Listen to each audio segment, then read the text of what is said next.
Assalamualaikum.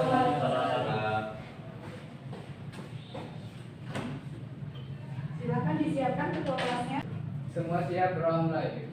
Bismillahirrahmanirrahim.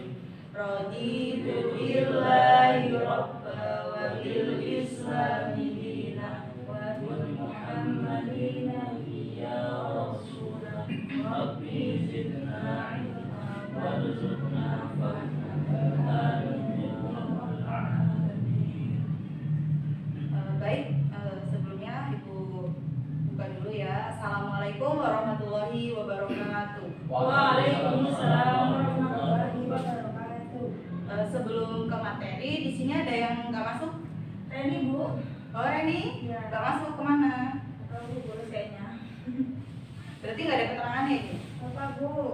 Selain Reni nggak ada lagi? Anwar Anwar. Oh, sakit atau apa? Atau izin? katanya lagi galau. Oh, lagi galau. Jangan galau-galau ya. Nanti saya ikut galau. Oke, berarti selain itu hadir semua ya? Hadir. Oke. Baik, di sini sebelum kita membahas materi hari ini, kita akan membahas materi sebelumnya. Ada yang ingat nggak materi sebelumnya kita membahas apa? Lupa Bu. Lupa? Lupa pasti. Soalnya yang mata pelajaran tadi aja kalian udah lupa kan? Ya. Jadi kemarin kita itu sempat membahas mengenai latar belakang peristiwa terjadinya kemerdekaan Republik Indonesia. Dari latar belakang kemerdekaan negara Indonesia tersebut ada 2 poin yang latar belakang ini, yaitu yang pertama peristiwa Rengas Dengklok dan yang kedua adalah detik-detik perumusan proklamasi. Jadi apa sih yang kalian tahu tentang Rengas Dengklok? Lupa lagi, lupa ya? Rengas Dengklok itu terjadi suatu peristiwa pengasingan Insinyur Soekarno oleh kaum muda. Oke. Selanjutnya itu yang terakhir adalah peristiwa proklamasi. Nah, poin itu berkaitan dengan materi kita hari ini yang akan kita bahas. Materi kali ini adalah peristiwa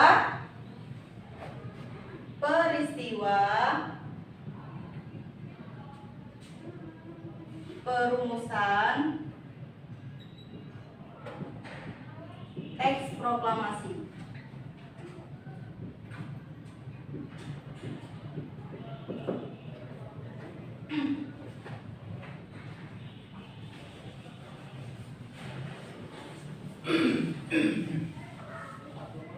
Di sini ada yang hafal nggak mengenai teks proklamasi? Nggak ada yang hafal ya? Lupa Bu. Masa dikit-dikit lupa, dikit-dikit lupa. Sebelum kita menghafal, kita harus tahu dulu apa peristiwa-peristiwanya dari perumusan teks proklamasi itu. Yang pertama yaitu dari tanggal 15 Agustus 1945.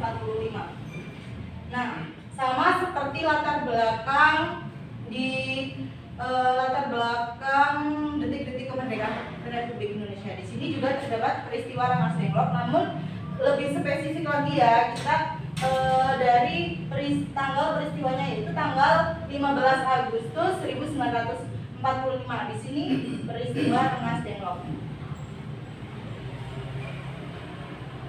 Kenapa disebut peristiwa Rengas Dengklok? Karena di sini Insinyur Soekarno dibawa ataupun diasingkan oleh kaum muda di daerah Rengas Dengklok untuk disembunyikan dan didesak agar mengumumkan segera kemerdekaan Republik Indonesia. Kemudian yang kedua yaitu ada di tanggal 16 Agustus 1945. Di tanggal 16 Agustus ini terdapat negosiasi antara Ahmad Subarjo dan kaum muda. Jadi di mana Ahmad Subarjo ini membujuk kaum muda untuk membebaskan Insinyur Soekarno dari tawanan kaum muda.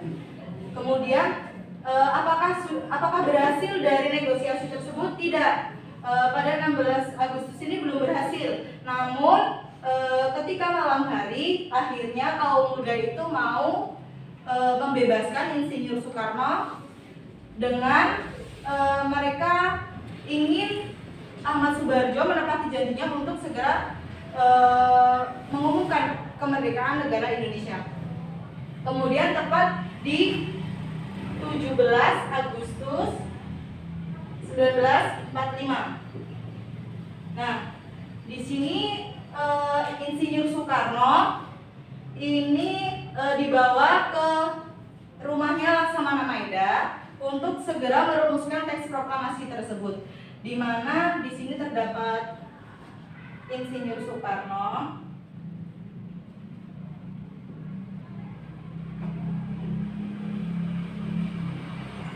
Muhammad Hatta, dan Mr. Muhammad Yamin. Mereka adalah 3 orang yang merumuskan teks proklamasi. Apakah tidak terjadi kendala dalam merumuskan teks proklamasi tersebut? Ada kendala-kendala dalam merumuskan teks proklamasi. Kendala yang kita hadapi ataupun Insinyur Soekarno, Muhammad Hatta, dan Mr. Muhammad Yamin hadapi dalam merumuskan teks proklamasi, yaitu yang pertama adalah adanya perubahan teks dalam kata tempo. Kata tempo itu berubah, tempo di amandemen berubah menjadi tempo.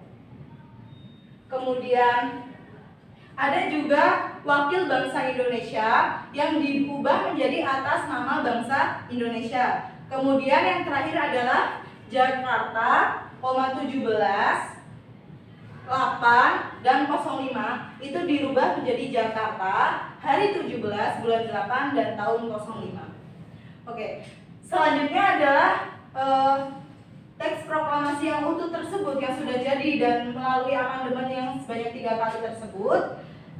Teks itu dibawa di Nggak apa-apa. jangan nyambung ya. Gitu ya.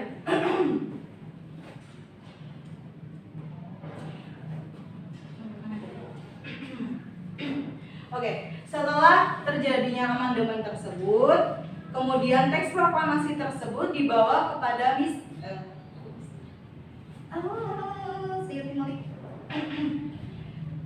Setelah terjadinya amandemen tersebut, kata-kata yang diubah-ubah tersebut menjadi kata-kata yang benar. Selanjutnya adalah teks proklamasi tersebut dibawa kepada Sayuti Melik untuk diketik, kemudian ditandatangani oleh Insinyur Soekarno dan Muhammad Hatta.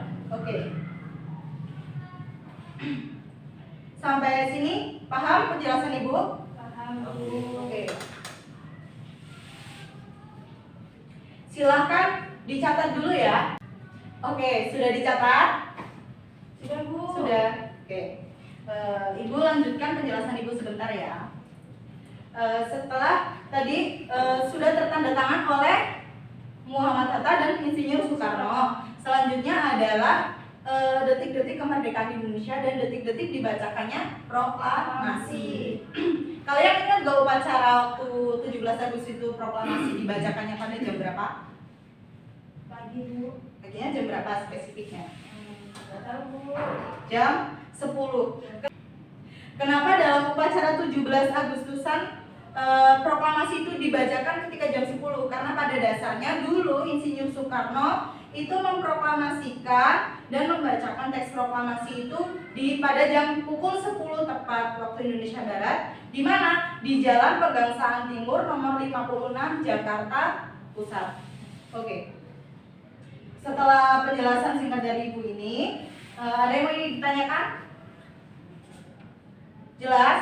Jelas. Ya. Ibu beri waktu 5 menit untuk kalian baca catatan kalian. Kemudian nanti Ibu akan tanyakan satu persatu dari kalian apakah sudah paham apa yang Ibu sampaikan. Oke, 5 menit dimulai dari sekarang. Silakan. Ya. Sudah siap semua? Siap, Bu. Bukunya ditutup ya. Oke, untuk pertanyaan pertama, Anwar, tanggal berapa terjadinya peristiwa Rengas Dengklok? 15 Agustus 1945, Bu. Benar, Bu? Betul, Bu. Benar, Rin? Betul, Bu. Oke, berikan aplaus. Oke, yang selanjutnya pindah. Kata tempo dalam teks proklamasi itu diamandemen. Kemudian amandemen itu terjadi perubahan. Perubahannya menjadi apa? Berubah menjadi kata tempo, Bu. Benar. Yang terakhir, ini siapa cepat, nanti Ibu masukkan nilainya dalam apa? Buat tambahan nilai. Pada jam berapa teks proklamasi dibacakan? Bu. Jam berapa, Bu? Jam 10 pagi. Oke, benar. Berarti sudah paham semua ya apa yang Ibu jelaskan tadi? Paham, Bu. Paham, Bu. Tidak ada yang ingin ditanyakan? Cukup? Cukup. Oke. Untuk tugas minggu depan, Ibu harap kalian untuk menghafalkan teks proklamasi itu sebagai nilai mid semester kalian ya nanti masuknya. Jadi kalian maju satu-satu. Dihafalkan ya, jangan lupa. Kalau nggak hafal, Ibu hukum. Oke? Oke, sekian materi dari Ibu. Kurang lebihnya Ibu mohon maaf. Silakan untuk ketua kelas Ibu doa pulang. Semua siap, mulai. Bismillahirrahmanirrahim. Subhanakallahumma wa bihamdika asyhadu an la ilaha illa anta astaghfiruka wa atubu ilaik. Oke. Sebelum Ibu akhiri, salam buat orang tua kalian ya. Hati-hati di jalan. Dan Ibu akhiri, wassalamualaikum warahmatullahi wabarakatuh. Waalaikumsalam.